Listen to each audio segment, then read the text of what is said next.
Thank you, Mr. Chairman. Congratulations to each of you. Judge Saporito, Yes. you and Senator Casey went to high school together? Yes, we did, Senator. Did you ever see Senator Casey try to sneak a beer past Jesus in high school? I never saw that, Senator. Oh, okay. Wise answer. Judge Vodak, you are a member of an organization called the National Association Pacific American Bar Association, are you not? I was, Senator. My membership lapsed at the beginning of this year, but I was a member for 2 years. Well, my record shows you were a member for 22 years. Senator, that was a mistake, and I actually sent a letter after I saw that mistake to the committee, so it was 2 years. Okay. Ladies and gentlemen, welcome back to America First, the channel where we cut through the noise to expose the truth and defend our great nation. If you believe in putting America first, standing for freedom, and protecting the values that made this country great, you're in the right place. Before we dive into today's fiery topic, make sure to hit that like button, smash subscribe, and ring that bell so you never miss another dose of truth. Let's keep the fight for freedom alive, folks. All right, Patriots, let's talk about this absolute train wreck of a Senate Judiciary hearing featuring Senator John Kennedy, one of the few politicians left who isn't afraid to speak the truth, and Judge Vodak, who's been nominated for a federal judgeship. Let me tell you, after watching this, it's clear as day. Our judicial system is under attack by woke ideology and political activists masquerading as impartial judges. And I'm here to break it all down for you. And I'll call it the NAPABA, is that the correct acronym? I think NAPABA. NAPABA? Yes. Okay, thank you. And NAPABA is funded by Mr. George Soros, is it not? Senator, I'm not familiar with the funding. I was a member and I paid the dues, but I had no contact with any of the members there. And so that's why I let my membership lapse. Well, its website says that it's funded by the Open Society Foundations, which are founded by Mr. George Soros. Now, NAPABA,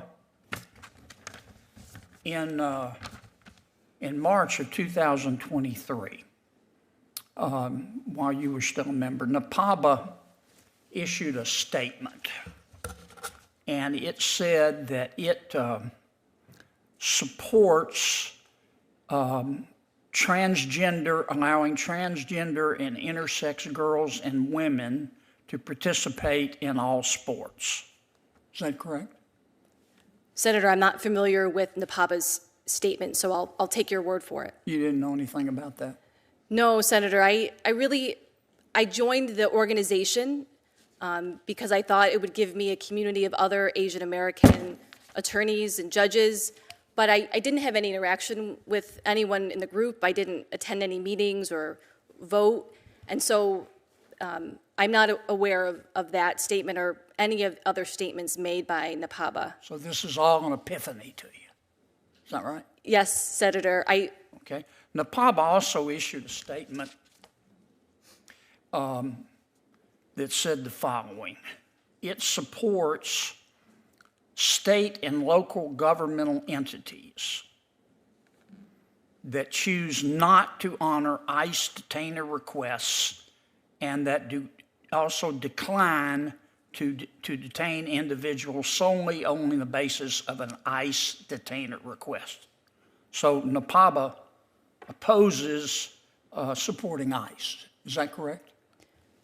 From what you just read, Senator, I guess I haven't read that statement, but I can tell you, Senator, that I don't ascribe to any of those statements that you just read to me. Okay.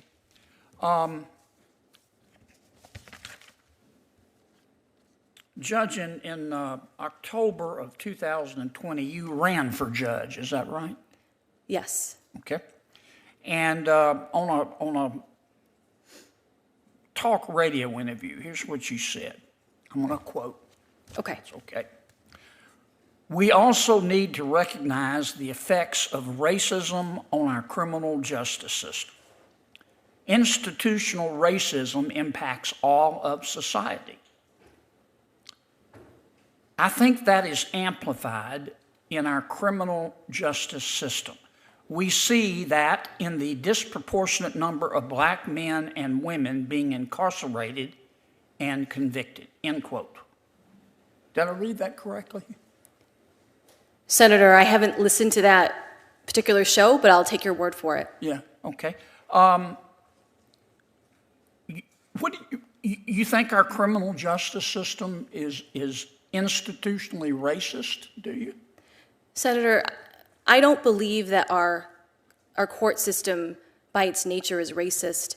Why did you say this then? Well, what I meant by that was that I believe there are racial disparities in our communities. Yeah, but that's not, we both know there's racism in every society, unfortunately. Mm-hmm. But that's not what you said. You said the criminal justice system is not just racist, it's institutionally racist. And then you said that, I'm going to quote your words, not mine, the disproportionate number of black men and women incarcerated and convicted are because of race. Did you say that? Senator, what I was talking about was the racial disparities in. And you said it solely has to do with the color of a person's skin. You really believe that, Judge? Well, no, Senator, I don't believe that at all. Why did you say it? You said it, you were running for judge, you said it in front of God and country on a live. What I said, Senator, was that I recognize that racial disparities in our community can influence rates of incarceration. That's not what you said. You're a political activist, aren't you, Judge? No, not at all, Senator. Yeah. Okay, I'm over. Thanks, Mr. Chairman, for your indulgence. Now, the hearing starts with Senator Kennedy's classic charm. He kicks things off by joking with Judge Sapiro about her high school days with Senator Casey. It's a lighthearted moment, but don't let it fool you. Kennedy came to this hearing prepared, and he wasn't pulling any punches. He went straight to the heart of the matter, the creeping influence of left-wing activism in the judicial system. Now, let's talk about Judge Vodak. Senator Kennedy grilled her about her membership in the National Asian Pacific American Bar Association, NAPABA for short, an organization funded by none other than George Soros. Yes, George Soros, the same man who's been pouring millions into left-wing causes and destabilizing our nation with woke policies.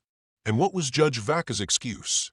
She claimed she was only a member for 2 years, but the record shows 22 years. 22 years, folks. That's not a typo. That's 2 decades of involvement. But here's the kicker.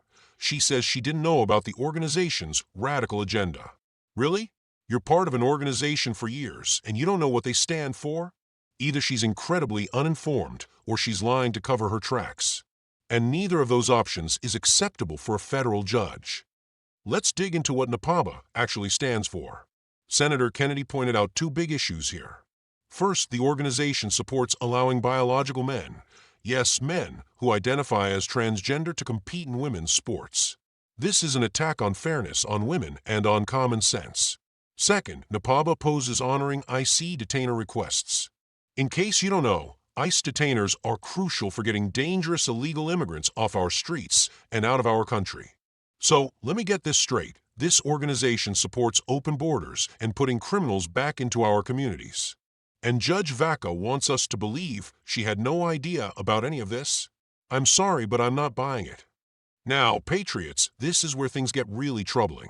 Back in 2020, when Judge Vodak was running for office, she claimed, on live radio, no less, that our criminal justice system is institutionally racist. She didn't just say there's racism in society. No. She said the entire system is racist, and she tied it directly to the incarceration of black men and women. Senator Kennedy, being the sharp guy he is, called her out on this. He read her own words back to her, and what did she do? She backpedaled faster than a bicyclist going downhill. Suddenly, she doesn't believe the system is racist, and she was just talking about racial disparities. Oh, really? because that's not what she said back in 2020. She was pandering to the woke mob back then, and now that she's under scrutiny, she's trying to rewrite history. Sorry, Judge Vodak, but we're not going to let you get away with this. Here's the bottom line, folks. Judges are supposed to be impartial. They're supposed to apply the law fairly and without bias. But everything about Judge Vodak's past statements and affiliations screams political activism. How can someone who believes our justice system is institutionally racist possibly be trusted to make fair decisions in a courtroom? How can someone affiliated with a radical left-wing organization like NAPABA claim to be unbiased? This is why we have to pay attention to these hearings. These people aren't just applying for a job, they're being put in positions of immense power where their decisions will affect millions of Americans. If we allow political activists to infiltrate the judiciary, we're not just undermining the rule of law, we're endangering the very fabric of our nation. Senator Kennedy did what every patriot should be doing, asking the tough questions and holding these nominees accountable. But he can't do it alone. We need to stay vigilant. We need to make our voices heard. And we need to demand that our leaders put America first, not woke ideology, not George Soros, not left-wing activism. All right, Patriots, that's going to do it for today's video. If you're as fired up about this as I am, let me know in the comments below. What do you think about Judge Vodak's past statements and affiliations? Do you trust her to serve as a federal judge? I want to hear your thoughts. And remember, this fight isn't over. We need to stay informed, stay engaged, and stay united. If you haven't already, hit that like button, subscribe to America First, and share this video with your friends and family. Together, we can keep the American dream alive. Until next time, stay strong, stay proud, and stay patriotic. God bless you, and God bless the United States of America.